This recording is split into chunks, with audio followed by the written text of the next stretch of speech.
And we can get started. So good morning. Um, Welcome to Hear Me, See Me, the 2021 Equity in Missouri Higher Education Summit. My name is Nate Fain. I'm a communications specialist here at the Department of Higher Ed and Workforce Development. I have the pleasure of being the moderator for this presentation today.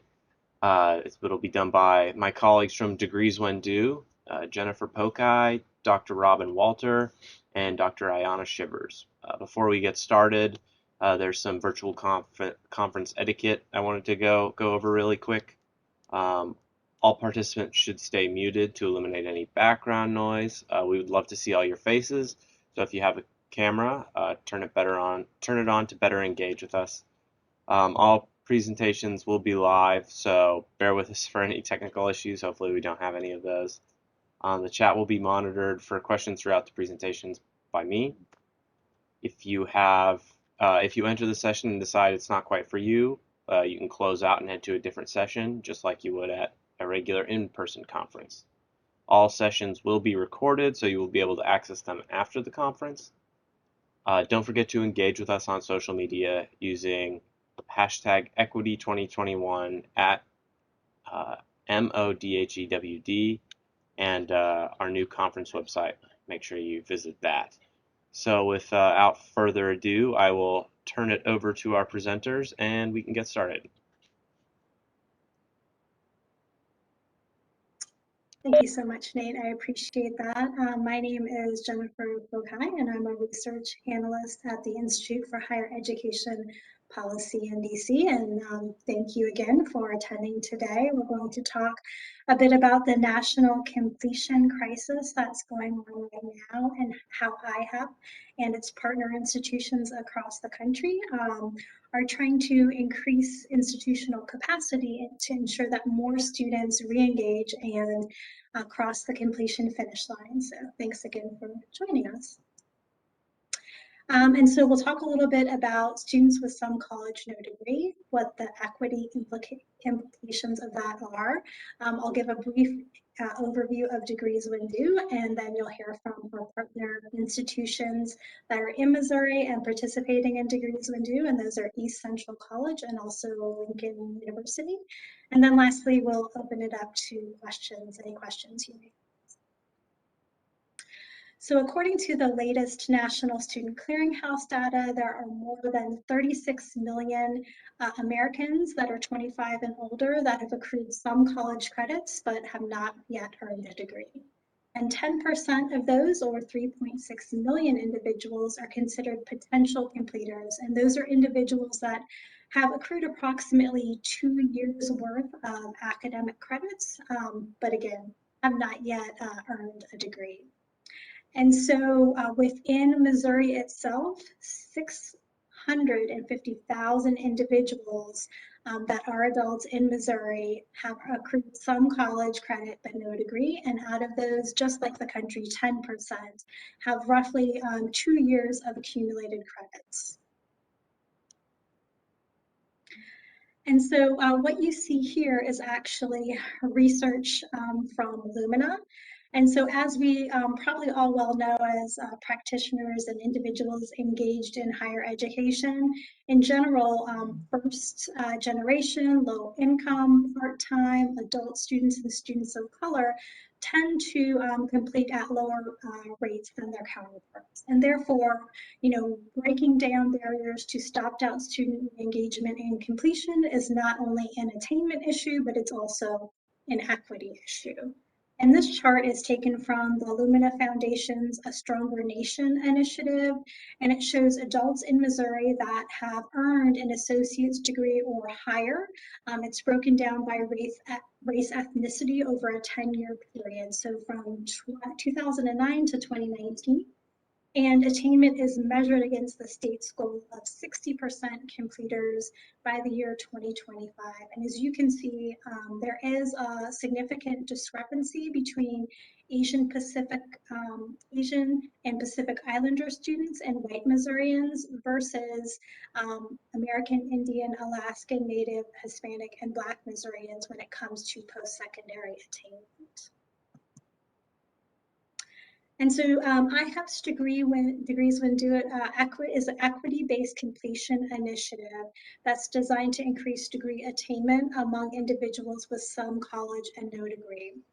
And it promotes evidence-based degree reclamation strategies to build expertise, capacity, and infrastructure on campuses that are committed to bringing back more near completers and also awarding credentials through reverse.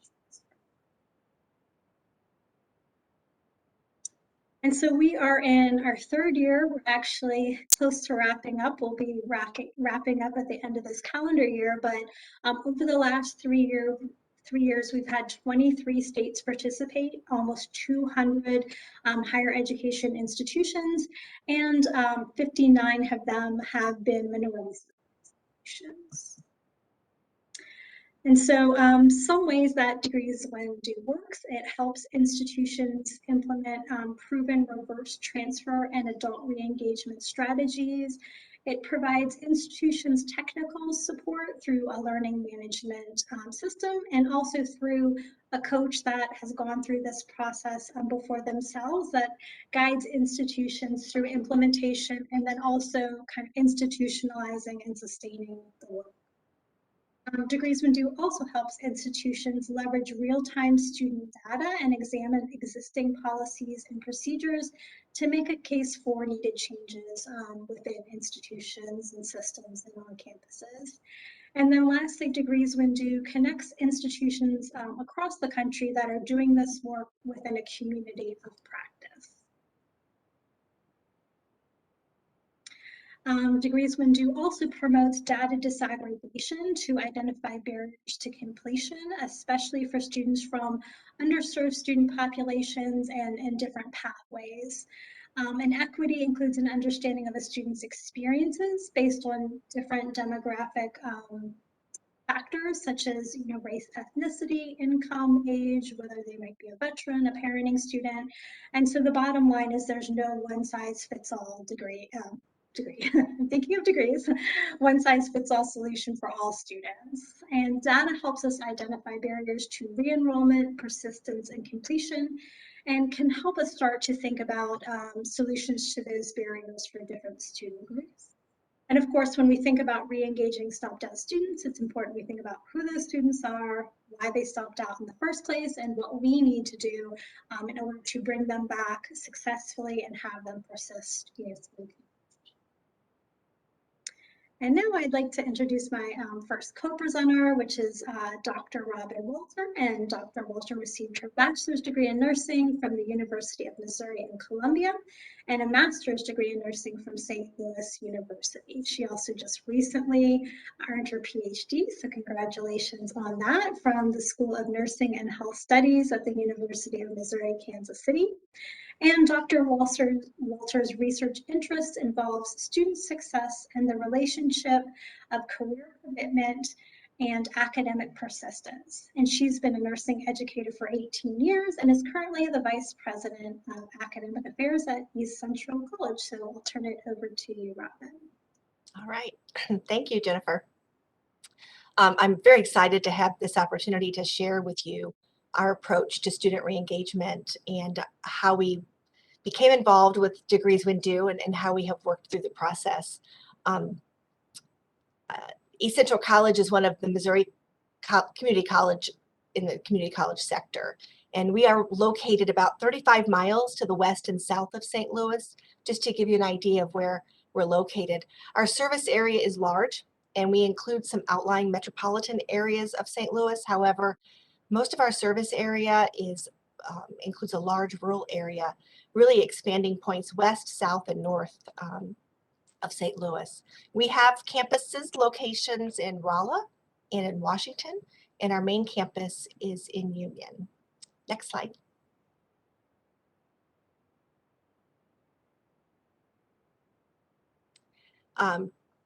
Just to give you a little bit of framework about East Central College, we offer Associate of Arts transfer degrees in a variety of pathways for students, as well as health science and technical applied science degrees and certificates.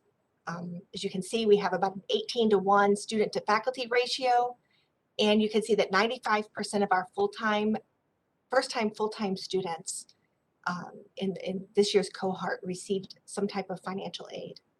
The average age of ECC students is 21, and that continues to decline over the last few years. Our fall enrollment for headcount was up 2.5% this year, and our credit hours were up about 5% this fall. Our EFC for all students who've completed a FAFSA is around $9,800 for academic year 2021. And when we talk about equity, we include discussions centered around racial equity as well as socioeconomic equity as well. Our community college body represents the community. And while we may be less racially diverse than others across the state, we have socioeconomic disparities that I'll talk about in just a moment. So next slide. So when we as an organization decided to commit to working with IHEP on the Degrees When Due initiative, we centered the decision around these areas. First, we knew that our service area has many individuals with some college and no degree. We also recognize that in order to better support our community's social and economic growth, we needed to be a leader in the community to support these individuals to come back to school and finish what they've started. We also were in process of developing a new 5-year strategic plan at the time, and this notion of reaching students to complete their degree or certificate was already a strategic priority for us. So it made really good sense at the time. We also had some momentum with efforts in retention and adult education that fit really well with the Degrees When Due initiative. Next slide. So we went to work to create a plan to re-engage students with the help of IHEP. As Jennifer mentioned before, there are supports, best practices, data templates, and more from IHEP that really shaped our work. We established a multidisciplinary team and began to identify award eligible students, which were students that had some college and no degree that stopped out in a 3-year period of time. That's what we focused on. We established criteria for what we called our universe of interest, which is the student cohort we intended to reach. And then we developed degree reclamation strategies by first reviewing the students who were already eligible to graduate, but did not follow through with the graduation process. And then we developed a targeted communication plan and engaged our PR staff, as well as engaged our academic support staff to help students stay on path. This process allowed us to really examine our policies and procedures for how we support, or in some cases, how we have created barriers to completion. Next slide. And I'll go into some detail about that in just a moment. So the first thing that we did was we rebranded the Degrees When Due, which we had the flexibility to do as Degrees When Due, because Degrees When Due, even some of our staff were unfamiliar with what does that really mean. So we rebranded this so that our stopped out students can better understand in regards to the purpose of this program. We call it Finish Your Investment. And this is an example of the logo and part of a mailer that went to students. We sent them to 746 students that was in our universe of interest in our cohort that had stopped out with some college and no degree. We immediately awarded 39 additional degrees and certificates and changed our policy so that students who are eligible for graduation had to opt out of graduation rather than opt in. And we also eliminated financial barriers to completion in terms of any type of charges or fees for graduation. We focused our message to students on what we know is a major barrier for our students because we studied that through IHEP and the processes. And we always knew that anecdotally, but really being able to see it in the data is financial and social issues. So our mailers really spoke about the financial aid programs and specialized advising and social services that we can assist students with returning and completing. Next slide.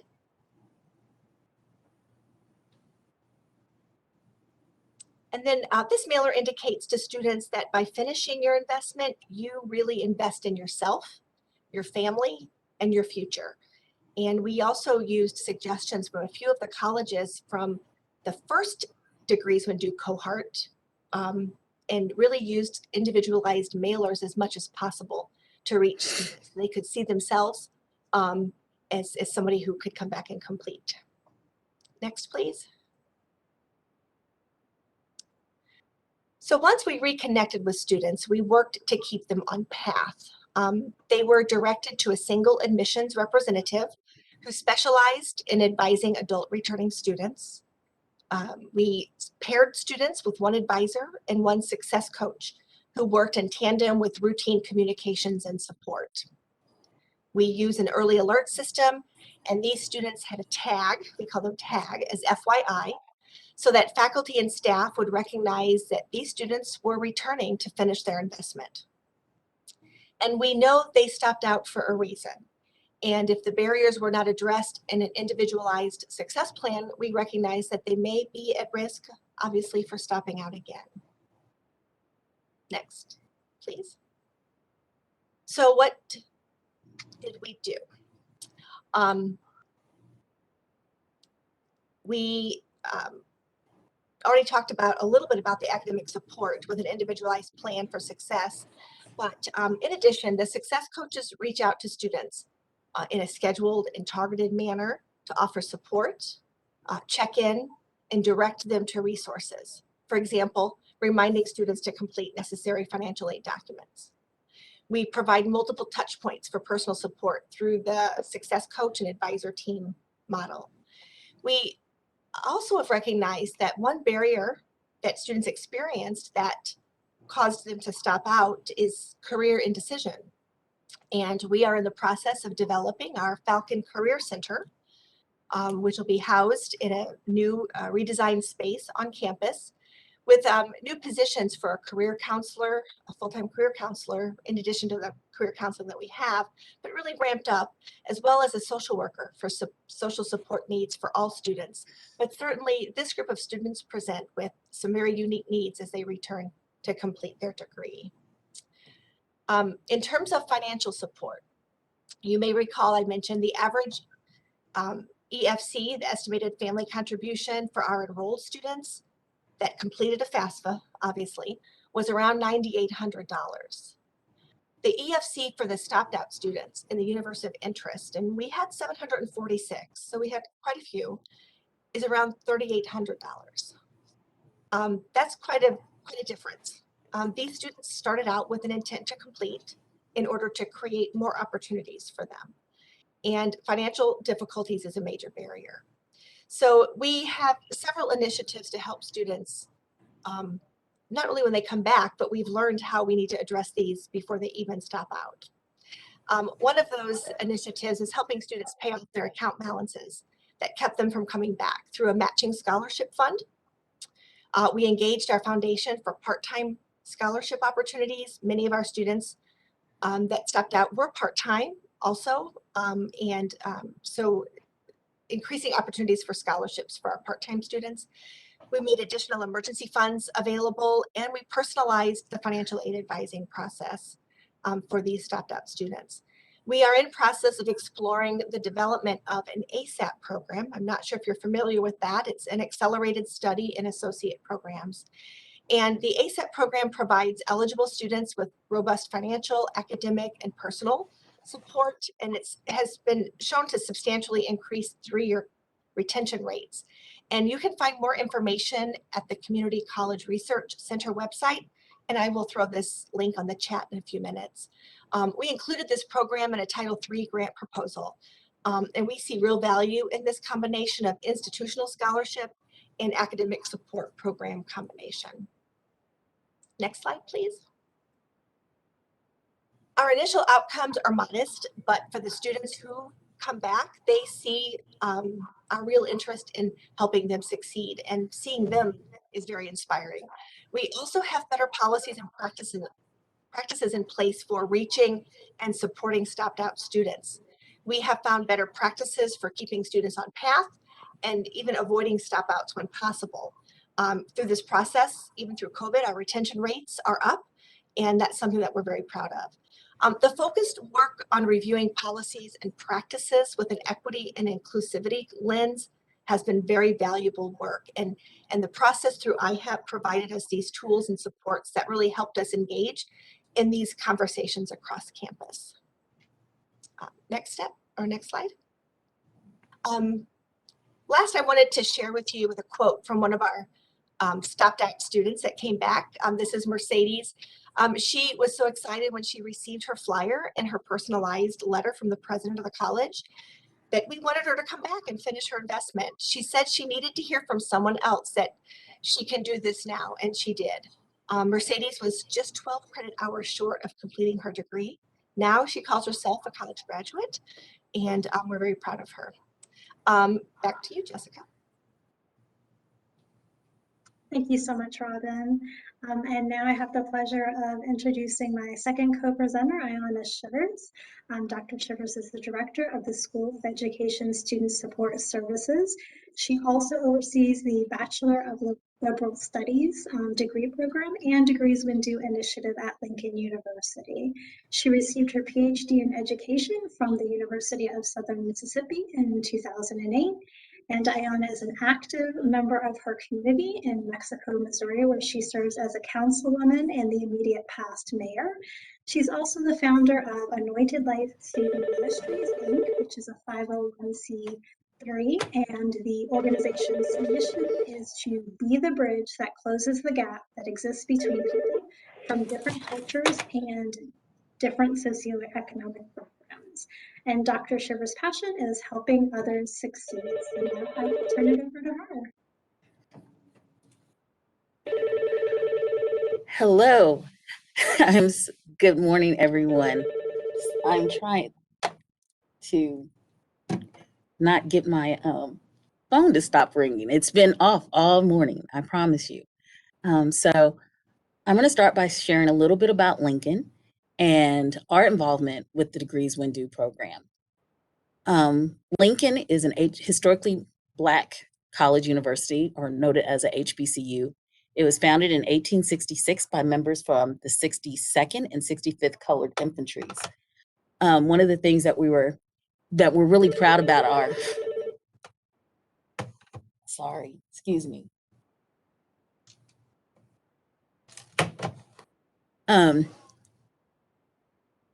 founded in 1866, members from the 62nd and 65th Colored Infantries.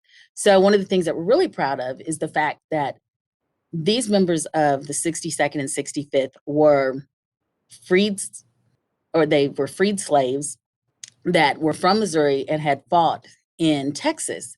And some of their lieutenants, notably Richard Foster, helped them to learn to read and write. And they were so dedicated to their passion, because we know that in Missouri, Blacks were prohibited from learning to read and write at that time.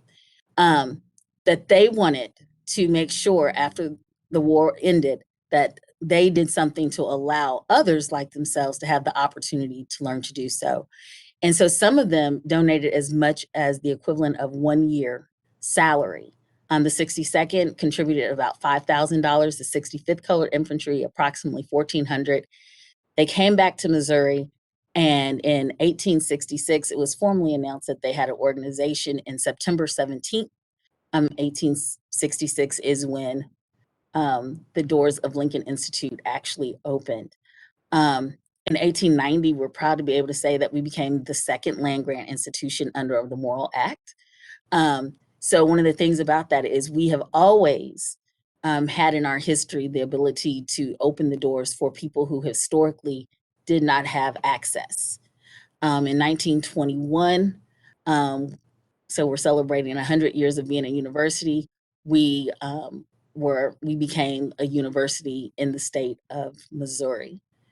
And then in 1954, with the passing of Brown versus the Board of Education, we opened our doors to not only Blacks in the area, but whoever wanted to come and utilize the services and education that they could get. Currently, we offer more than 50 undergraduate programs, and our highest degree that is offered is a EDS, which is in counseling. Next. slide, please. When we're looking at our demographics, I'm using fall 2020 data. We had approximately 2,851 students enrolled at the time. Of those, 59% were female, 41% male. It's usually pretty shocking to find out that 46% of our population being an HBCU was actually white, with 41% being Black that year. It's one of the things that flip-flops, being the fact that we are also located in the heart of rural Missouri, being in Jefferson City, the capital, and 13% are other ethnicities. 67% are working on associate's or bachelor's degrees. We're working. We can go on to the next slide. All right, so why did we decide to join Degrees When Due? Actually, in 2019, when they made the decision, I was not a part of the original group that was heading it up. The new provost at the time had heard about what they were doing, looking at our graduation rates for the university. They saw the Degrees When Due initiative as a way to increase those graduation rates. It looked as it was a way for us to have assistance in reaching out and providing communication to some of our stopped out students.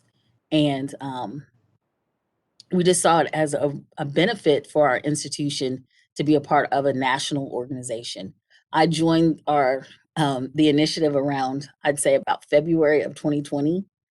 And I had the opportunity to go to the Lake of the Ozarks and attend. At the time I was, and I still am, director of the Bachelor of Liberal Studies program. And we realized that the Bachelor of Liberal Studies was actually a non-traditional degree form that was designed in the late 1880s, if I'm not mistaken, 1980s, at Lincoln as a way for non-traditional students who had some college credits and wanted to complete their bachelor's. And it has a slightly different gen ed requirement. And a difference is you're allowed to choose 2 or 3 emphasis areas. Emphasis area is an area in a certain field that you have at least 12 hours of coursework. 6 of them at least have to be upper division.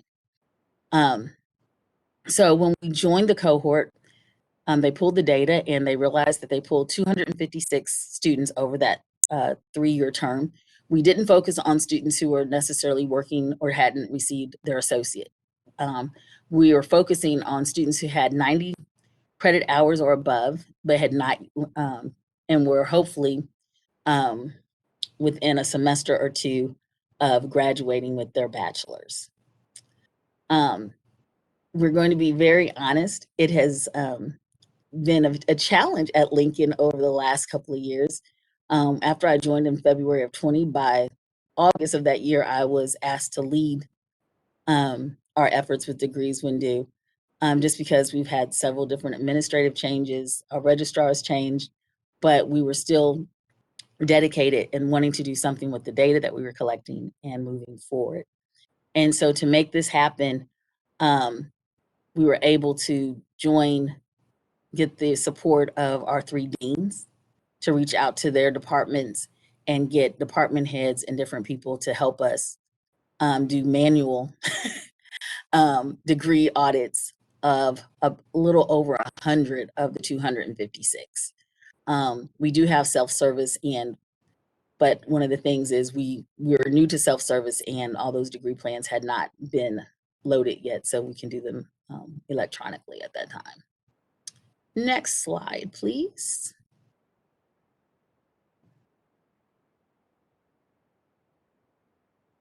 So one of the great things we discovered as of May of 2021, 3 of our students did return and graduated.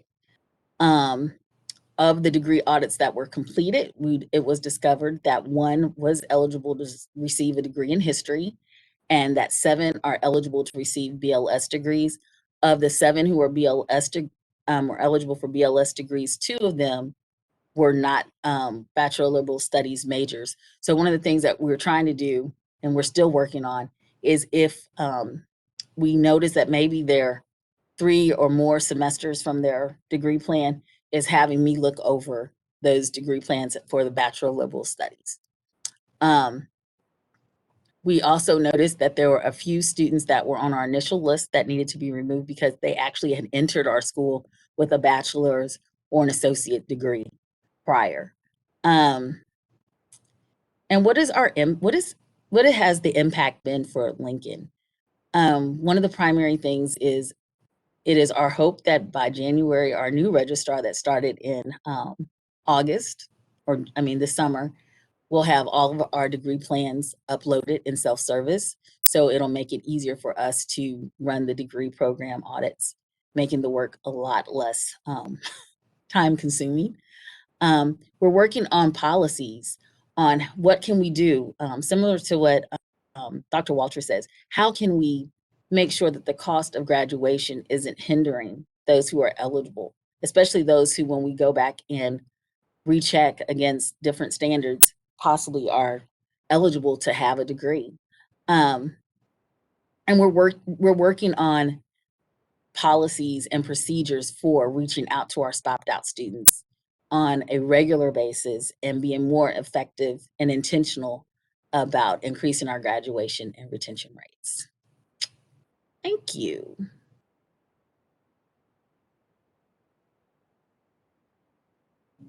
All right. We still have about 10 minutes left until our financial aid panel. So if anybody has any questions, feel free to ask or throw them in the chat.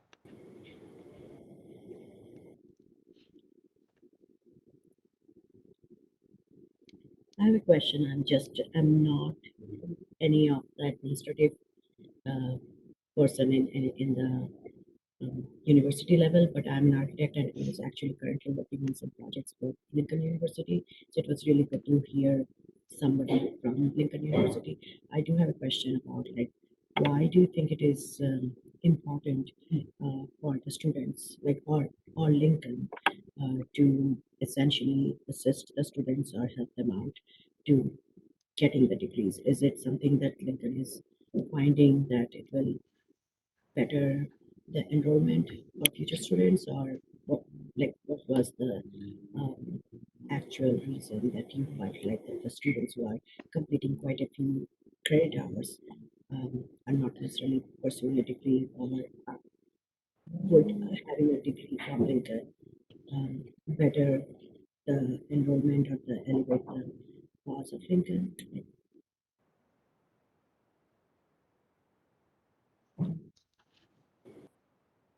Ayanna, I believe that question was for you. I couldn't hear it. Could you sum it up? Yeah, I couldn't hear it either. Okay, can you hear me now? Like, A little. You have to speak oh, up. I'm pretty loud actually. It's not Okay, coming so over the speaker as how loud. about now? Yes, ma'am, I can hear you now. Yeah, it's the speakers were down, sorry. So I am not any of the administrative role players in the university system. I'm actually an architect who is currently working with Lincoln University. So I'm from Kansas City, Missouri. Can you guys hear me okay though? I can. Okay. So my question was for Ayanna to, my question is it, why did you think it is important to complete a degree? Like, when students had 90 credit hours, is it something, and Lincoln kind of created this role or position to help them complete the degree? What is the reason, like, the degree completion is beneficial to the students or Lincoln? Like, what was the goal there? Okay, you're talking about like the Bachelor of Liberal Studies degree? Right. Okay, so for several of them, one of the things that we've done, it's also about understanding, for many of the people who stopped out, they realized that in their current job situations, if they had a bachelor's degree program, a bachelor's, their salary increased. They put them in a position where they could go to grad school and select the area of study that they really were most passionate about. It's also the ability to say, in many cases, I've had some of the BLS students that I saw were students that had almost completed their, let's say, education degrees, but there was some other barrier that was preventing them from being successful in that route. And so it's being able to say, hey, I'm not giving up on getting a degree, but how can I use the skills, and looking at our current job market where having multiple skills in several areas is sometimes more beneficial than having just one specialty. And so it's teaching them also how to PR themselves and to advocate that choosing a Bachelor of Liberal Studies degree isn't an easier way out, but it's sometimes the wisest decision that they could make for the needs that they needed in their area of employment. Okay, thank you. Okay, and we have a couple more questions. These ones are in the chat. The first one is from Tim Dobbins, and it's for Jennifer. Can you speak to the overall impact of DWD and how it compares to national averages of reaching the stopped out student population? That's actually a great question. So as I said, we are finishing up the initiative this calendar year. So currently we are in the process of gathering the final data pieces and doing validation. So we haven't got through analysis yet for me to be able to provide specific data points. However, I would say and I'll just plug the report will be coming out in January or February. So if you want to tune back in, you can go to IHAP's website and we'll have information about the report. And we'll also have like a launch event and so forth. But some things that I could just say broadly and anecdotally that we've found through this process are some of the major barriers to re-engaging stopped out students are capacity barriers at institutions, primarily human capacity, so enough staff to be able to go through the process and sustain the process. Technology, as Dr. Shivers was speaking about, primarily degree auditing technology because it can be a very manual process. And then also just resources and funding to be able to help institutions,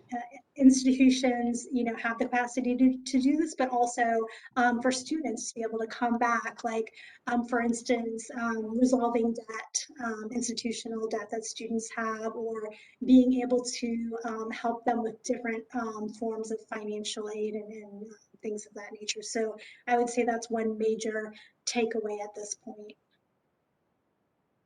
Okay, great. And we have another question here from Representative Kevin Windham. I believe it looks like it's for all three of you.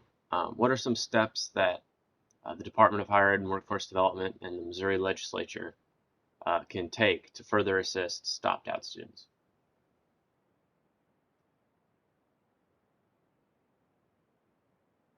I'll defer to the institutional practitioners first. Sure.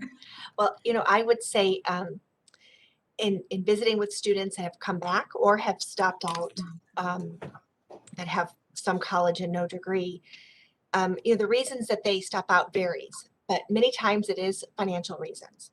Yes. They are trying to manage, raising a family now. They are trying to manage a job. They're trying to make sure they have, resources. Many of them have food insecurities, power insecurities. So there's a number of issues when they come back. They need social service support when they come back, and they need financial support. And even offering part-time classes for students to complete on a part-time basis so they can still maybe manage their current job or their family obligations in those instances of adults returning. Having funding available for part-time students is important as well. And then I think probably the last thing I would add is really having a coordinated effort at reaching out to the students, and a statewide effort, and maybe even a statewide support group for institutions to learn more about how to really engage adult returning students. Yes, I tend to agree with Dr. Walter. A lot of the barriers that I see some of our students, especially when they have over 90. Some of the students in our degree plan had over 120, and they had lost financial aid eligibility. They had the GPA, but they no longer could get assistance to help them through. And so anything that could be done to offer incentives, we've done a lot to offer 8-week courses or online options that can work around schedules. But without them being able to access some type of scholarship or fund grant, for many of them, it's very difficult for them to manage. And I'll just add really quickly that through initial interviews and focus groups with students at our research sites, two kind of themes have come out of that. One is bureaucracy and the other is belonging. So a lot of students stated that they had difficulty navigating, the bureaucracy of community colleges and universities. And so that kind of a point person, a navigator, like a case management style approach would be helpful for them. And then the other thing we found was belonging. Oftentimes these students have been out of college for quite some time, and so feeling welcome as an adult student on the campus, feeling like they're welcome, they're part of the campus culture, and that they're seen and heard is also something that's important. All right, great. Well, we've got a financial aid panel that I believe is just about to start or has just started, so I won't keep anybody in here too much longer. I just wanted to say thank you to our presenters, thank you to everyone in the audience, and I hope you all have a great rest of your day and enjoy the rest of the summit. Thank you. Thanks Thank for you. having us. Thank you.